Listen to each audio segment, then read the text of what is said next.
17 species had tried to live on Kalos 9. 17 species had died there. The Galactic Council kept a registry of forbidden worlds, and Kalos 9 sat at the very top of that list, marked in colors that meant only one thing. Do not go there ever for any reason. When the emergency transmission arrived showing living humans on that world, every ambassador in the council chamber went completely silent. High Arbiter Sul floated in his water tank at the center of the room. His species, the Mareshi, had lost 2,000 colonists on Kalos 9 3,000 years ago. None survived past the first month. He remembered the reports. He remembered the screaming transmissions that stopped mid-word. "This is impossible," he said, his voice bubbling through translation speakers. "The planet kills everything. It is designed to kill everything." Ambassador Rethval shifted beside him. The Shardfolk were crystalline beings who had sponsored humanity's entry into galactic society 50 years ago. Rethval had always believed humans were special. Now he had proof. "The transmission is 8 months old," Rethval said. "They crashed 8 months ago. They are still alive." "Show me." The hologram activated in the center of the chamber. A human woman appeared, dirty and tired, but very much breathing. Behind her, other humans moved through what looked like a cave system lit by glowing plants. "This is Dr. Amara Diallo of the research vessel Wanderer," the woman said. "We crashed on Kalos 9 243 days ago. 52 crew members survived the crash. 37 remain. We have established a settlement. We have made contact with something beneath the surface. Something ancient. Something that wants to talk to humanity. Please send help. Not to rescue us. To witness what we have found." The transmission ended. Sul felt something he had not felt in centuries. "Fear. We must send a team," Rethval said immediately. "To D," Sul replied. "To understand." 3 weeks later, a small ship entered orbit around Kalos 9. On board were 4 humans chosen specifically for this mission. Dr. Lena Okafor sat in the medical bay, reviewing everything the council knew about the planet below. She was 42 years old, a xenobiologist from Nigeria who had spent her career studying impossible ecosystems. Her husband had died in a research accident 5 years ago. Since then, she had volunteered for every dangerous mission available. Not because she wanted to die, because she had stopped being afraid of death. Captain Dmitry Volkov piloted the ship with steady hands. He was Russian-Canadian, 38, a former combat veteran who had chosen exploration over war. He spoke rarely and smiled even less, but when he did speak, people listened. Specialist Yuki Tanaka monitored the engineering systems. At 29, she was the youngest member of the team. She talked to machines like they were pets, and somehow the machines seemed to respond better because of it. Nurse Ben Adeyemi prepared medical supplies in the cargo hold. He was British-Ghanaian, 35, built like a rugby player but gentle as a lamb. When stressed, he hummed old church hymns his grandmother had taught him. And floating in a specially designed pod was Ambassador Rethval himself. He had insisted on coming. The council had tried to stop him, but Rethval was old and stubborn and wealthy enough to do whatever he wanted. "Sensors are failing," Dmitry announced as they began their descent. "The planet is doing something to our equipment." "That matches the reports," Lena said. "Kalos 9 has an electromagnetic pulse that sweeps across the surface every 6 hours. It destroys technology. Then how do we find the survivors? We follow the coordinates from their transmission, and we hope they are still there." The ship shook as they entered the atmosphere. Below them, an endless jungle stretched in every direction. The trees were massive, larger than any on Earth, and they moved. Even from this height, Lena could see branches shifting without wind, leaves turning to follow their descent. "The planet is watching us," Rethval said quietly. "Plants do not watch," Dmitry replied. "On most worlds, no. But this is not most worlds." They landed hard in a clearing that seemed to open just for them. When the engines died, silence rushed in. Not peaceful silence. Waiting silence. Lena was first down the ramp. The air was thick and warm, almost syrupy. Gravity pressed down on her shoulders. Everything about this place wanted to crush her, but she was still breathing. That was more than 17 other species could say. Movement, Ben said softly. North, 50 meters. They raised their weapons. From the tree lean emerged a figure covered in mud and plant matter. A human. Male. Old. His eyes were sharp and careful. You brought technology, the man said.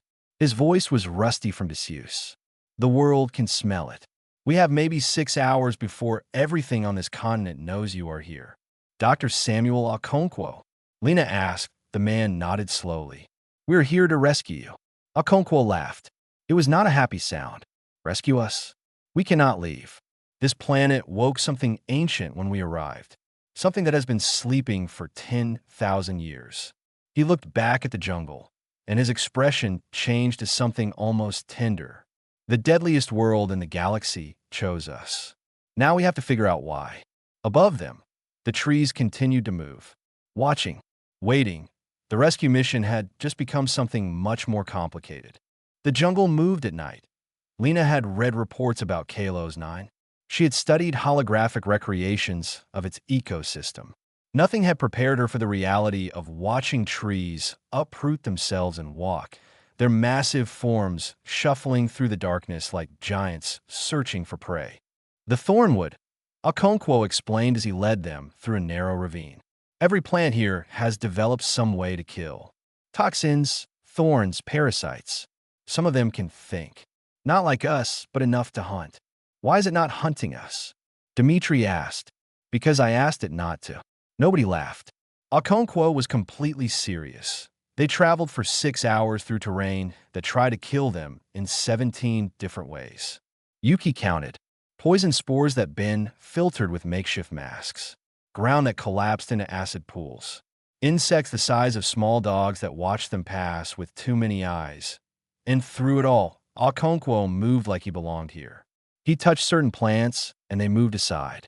He whistled at certain frequencies, and predators turned away. He had become part of this world in ways that should have been impossible. How? Lena finally asked. How did you survive when every other species died? Okonkwo stopped walking. They had reached a cliff overlooking a valley filled with bioluminescent fungi. The light was blue and green and beautiful in a terrible way. When we crashed, we had nothing, he said. Our ship was destroyed. Our technology was useless. Every 6 hours, the pulse wiped out anything electronic we tried to build. We could not fight. We could not conquer. We could not do any of the things that other species tried. So what did you do? We listened. He pointed at the valley below. Lena could see structures there. Not human structures. Caves that had been modified, integrated with living plant matter that glowed softly in the darkness. Other species came here with armies. They came with terraforming equipment. They came with weapons designed to burn this jungle to ash. The planet killed them all because that is what it was designed to do. Design. Rethval asked sharply. By whom? Okonkwo smiled. That is what we found. That is why you are really here. They descended into the valley as the first sun began to rise. The settlement was larger than Lena had expected. 37 survivors had built something that looked almost like a village, with homes grown from living wood and water systems fed by plants that filtered the toxic rain. Other survivors emerged to greet them. They looked like Okonkwo, weathered, changed, but alive. Impossibly, wonderfully alive, a woman named Dr. Amara Diallo, the same one from the transmission, approached Lena directly. You are the xenobiologist, Amara said. Good. You will understand what we found faster than the others. What did you find? This planet is not natural. Nothing about it evolved by accident. 10,000 years ago, someone built this entire ecosystem as a defense system. A weapon designed to kill any intelligent species that tried to land here. A weapon to protect what? Amara pointed down. Below the valley. Below the caves. Below everything. Them. The Shinkai. The ones who built this world. They have been sleeping beneath the surface for 10,000 years. And when we crashed here, when we survived where every other species died, they woke up. The ground trembled slightly. Not an earthquake. Something else. Something intentional. They know you are here. Okonkwo said. They have been waiting for this moment. More humans. More proof that we are different. Different how? Dmitri demanded. Every other species that came here tried to dominate. They fought the world. They died fighting. We did not fight. We adapted.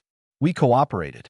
We treated this deadly place not as an enemy, but as a teacher. Rethval stepped forward, his crystalline body catching the morning light. The Shenkai, he said slowly. That name is in our oldest records. They are a precursor species. They built civilizations when my people were still primitive crystals in deep caves. We thought they were extinct. Not extinct, Amara said. Sleeping, hiding, waiting for a species that could prove the galaxy had not destroyed itself yet. The ground trembled again. Stronger this time. They want to meet you, Okonkwo said. They want to know if humanity is truly what we seem to be, or if we are just another species pretending to be peaceful while planning conquest. Lena looked at her team. Dmitri stood ready for anything, his hand near his weapon. Yuki clutched her toolkit like a safety blanket. Ben hummed softly under his breath and old him about walking through valleys of shadow, and Rethval watched with ancient, knowing eyes. He had sponsored humanity's entry into galactic civilization. Now he would find out if that faith was justified. Take us to them, Lena said. Okonkwo nodded slowly. I hope you are ready. The Shinkai do not ask small questions, and they do not accept small answers. The thornwood rustled around them. Watching, always watching. Somewhere far below, something ancient began to stir. The tunnels went down forever. Lena walked behind Okonkwo through passages that no human had built. The walls glowed with soft light that came from crystals merged with something organic. It looked grown, not constructed. Architecture that was somehow also alive. How far down are they? Dmitri asked. His voice echoed strangely in the ancient corridors. Deep, Okonkwo replied. Deep enough that the surface world cannot touch them. They built this entire planet as a shell around themselves. A fortress. A hiding place. Hiding from what? Okonkwo did not answer. He just kept walking. Yuki had rigged a translation device from salvaged equipment. She was not sure it would work. The Shinkai did not communicate with sound. They used vibration and light, patterns that human senses could barely detect. The pulse will hit in 4 hours, she said. When it does, this device dies. We will have no way to understand them. Then we talk fast, Lena replied. They descended for another hour before the tunnels opened into something vast. A cavern so large that Lena could not see the ceiling. Structures rose from the floor like frozen waves, crystalline and organic at once. And among those structures, something moved. The Shunkai were not like any species Lena had ever seen. They had no fixed shape. Silicon-based life, flowing and shifting like living glass. Eyes appeared and disappeared across their surfaces. Limbs extended and retracted without pattern. There were hundreds of them, maybe thousands, all watching the small group of humans with ancient, patient attention. One of them moved forward. It was larger than the others. Older, somehow. Lena could feel its age like pressure against her mind. Yuki activated the translation device. Static. Then words, broken and strange. You are small. Lena stepped forward. We are human. We came from a world called Earth. We know Earth. We watched your species rise. We watched many species rise. The large Shunkai shifted, and suddenly images appeared in the air around them. Holographic memories projected directly from its body. Lena saw galaxies, civilizations, wars. We were explorers. Once, we traveled far. We saw much. We learned a terrible truth. The images changed. Now they showed destruction. Planets burning. Species turning on each other.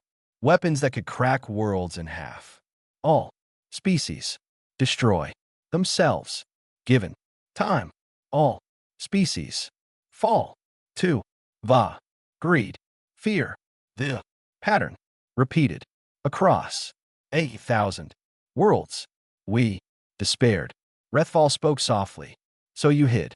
You built this deadly world and went to sleep. Yes. We waited for the galaxy to burn itself out. We expected to wake to silence. The images faded. The Shunkai focused entirely on the humans now. Instead, we woke to you, to your species, surviving, where all others died. We have watched your survivors for 8 months. We have seen things that confuse us. What things? Lena asked. Compassion, adaptation, sacrifice. Your doctor, Amara. She gave her food to a dying colleague, even when she was starving. Your engineer built shelters for others before building one for himself. Your people worked together when working alone would have been safer. The Shunkai paused. When it spoke again, there was something almost like hope in its broken voice. But we also know your history, your survivors carry records. We have seen your wars, your genocides, your destruction of your own world. Ben Fleen's head. Dimitri's jaw tightened. Lena just nodded slowly. Yes, that is also true. Then, answer our question. The question we have waited 10,000 years to ask. The cavern went completely silent. Every Shinkai stopped moving. Even the crystals seemed to hold their breath. Why should we believe you are different? Lena felt the weight of the question. This was not about her. This was not about the rescue team or even the survivors. This was about all of humanity, everything they had ever been, everything they might become. She took a deep breath. We are not different, she said. Not in the way you mean. We carry the same darkness as every other species. We have the same capacity for destruction. We have proven that over and over again throughout our history. The Shinkai rippled with something that might have been disappointment. But here is what makes us human, Lena continued. We know what we are. We know our darkness. And every single day, we choose to be better. Not because we always succeed. We fail constantly. But because we refuse to stop trying.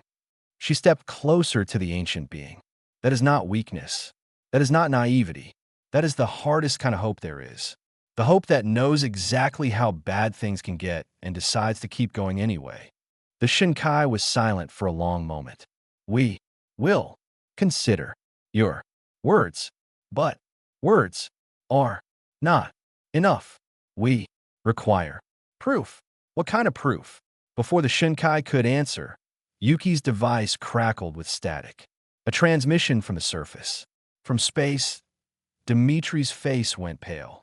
12 Council warships just entered the system. High Arbiter Sul is with them. They are not here to rescue anyone. He looked at Lena with grim eyes. They are here to destroy the planet. The Shinkai watched, waiting to see what humanity would do next.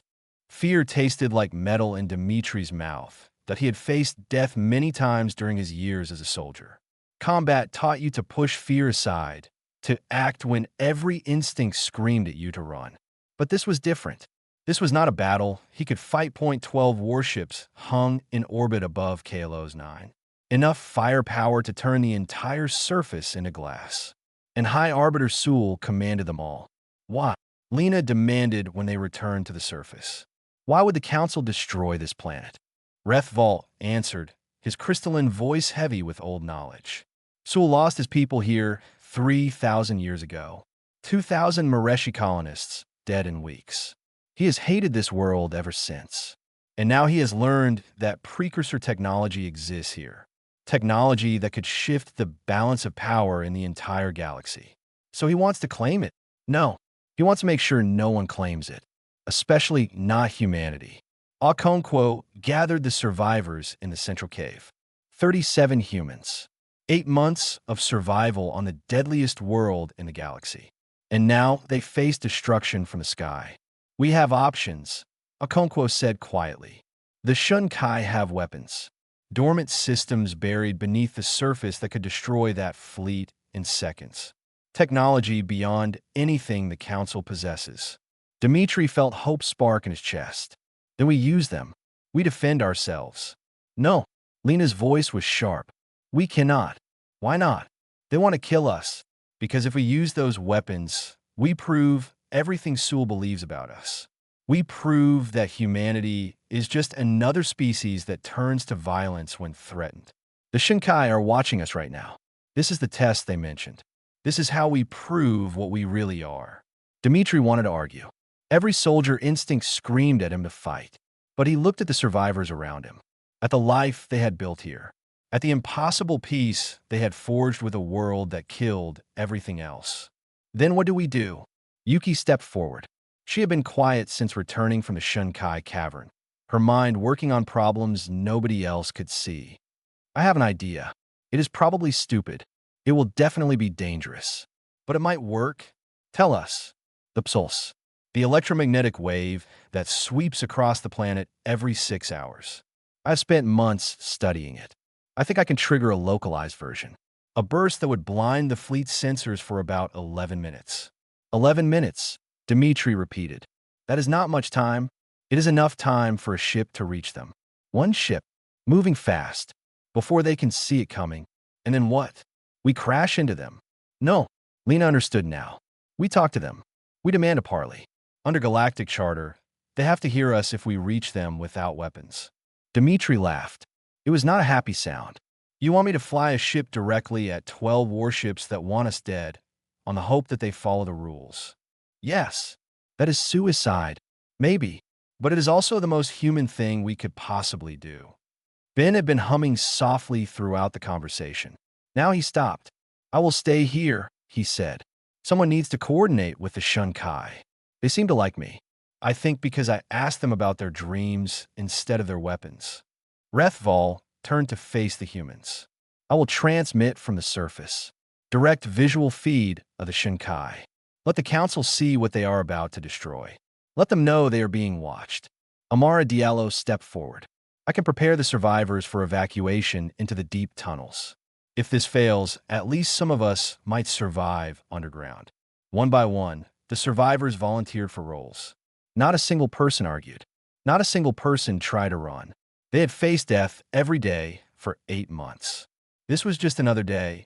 Dmitri looked at Lena. You really think we can do this? I think we have to try.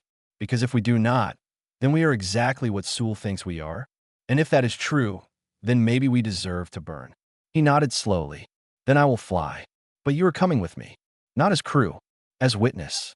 If we fail, someone needs to record what really happened here. What humanity tried to be. Lena agreed. So did Yuki, who insisted she needed to be on the ship to time the pulse correctly. 3 humans. 1 battered shuttle salvaged from the original crash. 11 minutes of sensor blindness. In the hope that words could stop weapons they prepared to launch, Ben put his hand on Lena's shoulder. Walk through the valley, he said softly. Fear no evil. Lena smiled despite everything. Is that from your grandmother's hymns? Something like that. The shuttle rose through atmosphere that fought against them every meter. Behind them, Kalos 9 seemed to hold its breath. Below, the Shunkai watched from their ancient caverns. Ahead, 12 warships prepared to commit genocide in the name of safety. Yuki's hands flew across her console. Pulse activation in 3 minutes. Once it hits, we have 11 minutes. Maybe less. Dmitri gripped the controls. Then we make them count. The shuttle climbed toward the stars, toward death, toward the smallest chance at something better. This was the test. Not just for 3 humans in a failing ship. For all of humanity. For everything they claimed to believe, the pulse was coming. The clock was starting, and there was no going back. The pulse hit like a silent thunderclap. Across Kalos 9's orbit, every sensor on every warship went dark at the same instant. Screens filled with static. Targeting systems crashed. Communications dissolved into noise. High Arbiter Sewell floated in his command tank aboard the flagship, watching his technology fail around him. "What is happening?" he demanded. "Unknown, High Arbiter. Some kind of electromagnetic interference. We are blind." "For how long?" "Unknown." Sewell had waited 3,000 years for this moment. 3,000 years since his species died on that cursed world below. Now, finally, he would have his revenge. He would burn Kalos 9 to ash. He would destroy whatever ancient evil lived beneath its surface. And he would make sure humanity never claimed its secrets. "Continue bombardment preparations," he ordered. "The moment sensors return, we fire." Far below and racing upward, Dmitri pushed the shuttle's engines beyond their limits. 7 minutes, Yuki announced. "We need to reach the flagship before sensors come back online." "I know." Dimitri's hands were steady on the controls, but sweat dripped down his face. "Lena, are you ready?" Lena sat behind him, preparing the transmission that would either save them or be their last words. "Ready." "What exactly are you going to say?" "The truth, whatever that is worth." They burst through the upper atmosphere into the black of space. The warships hung before them like metal mountains, blind and waiting. Dmitri aimed directly at the largest one. For minutes, the shuttle screamed through the void.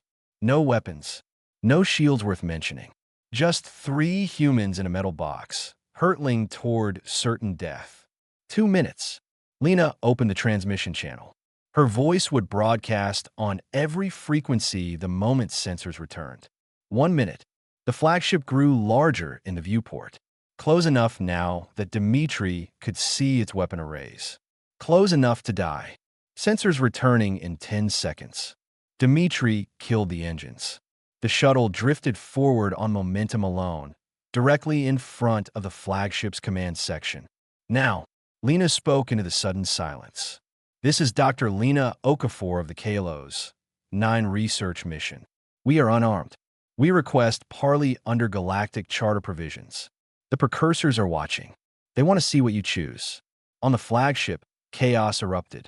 Officers shouted warnings. Weapons locked onto the tiny shuttle. Sewell stared at the view screen, at the impossible humans floating right in front of him. "Fire," he ordered. "High Arbiter, they have requested parley. Charter law requires." I said fire. But before anyone could obey, another transmission cut through the noise. From the planet's surface, Ambassador Rethval's voice, calm and clear. "Council Fleet, this is Ambassador Rethval of the Shardfolk. I am transmitting direct visual feed from beneath the surface of Kalos 9. What you are about to see has not been witnessed by any species in 10,000 years."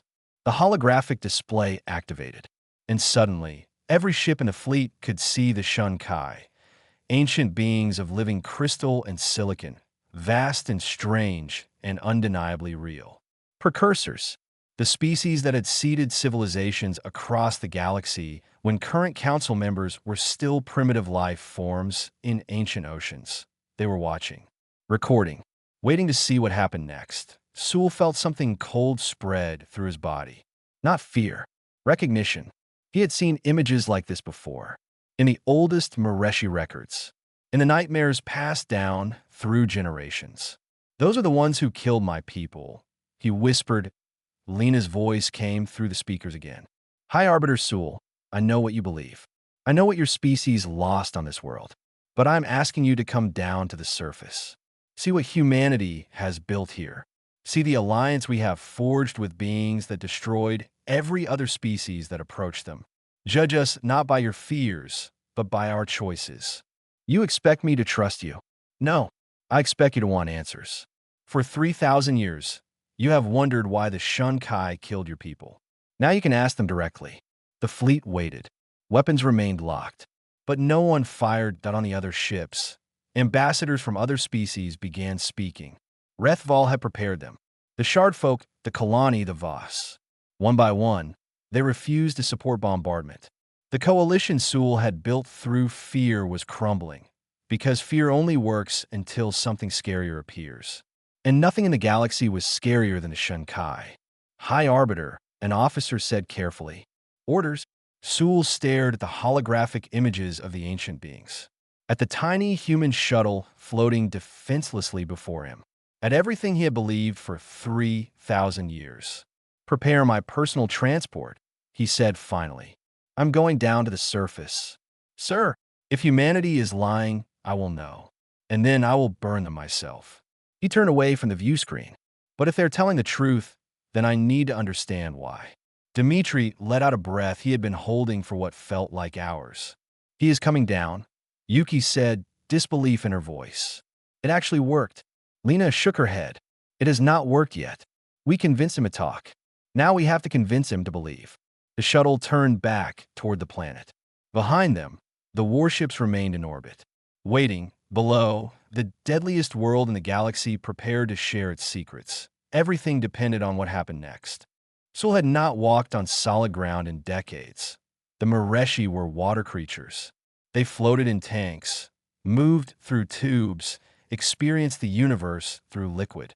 Standing on the surface of Kalos 9, inside a mobile water suit, felt wrong in ways he could not describe. But he had demanded answers. Now he would get them. Lena led him down through the tunnels, past the survivors' settlement, into the depths where the Shunkai waited. Okonkwo walked beside her. Ben followed behind, still humming his quiet hymns. Rethval floated nearby, his crystalline form catching the bioluminescent light. You should know something, Lena said as they descended. The Shunkai showed us what really happened to your colonists 3,000 years ago. Sewell's water suit bubbled with agitation. My people were murdered, slaughtered without warning. That is what your records say. But records can be wrong. You dare. I dare nothing. The Shunkai will show you themselves.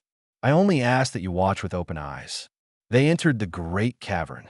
Thousands of Shunkai waited in the darkness, their shifting forms creating patterns of light that hurt to watch. The largest one, the ancient speaker, moved forward. Sewell froze. He recognized that being, not from memory, from nightmares passed down through generations of Mareshi. The monster that killed his ancestors. You, he said, his voice trembling with 3,000 years of hate. The Shunkai responded through Yuki's translation device. Yes, us. We remember. You, as well. We remember. Everything. Images appeared in the air. Holographic memories older than most civilizations.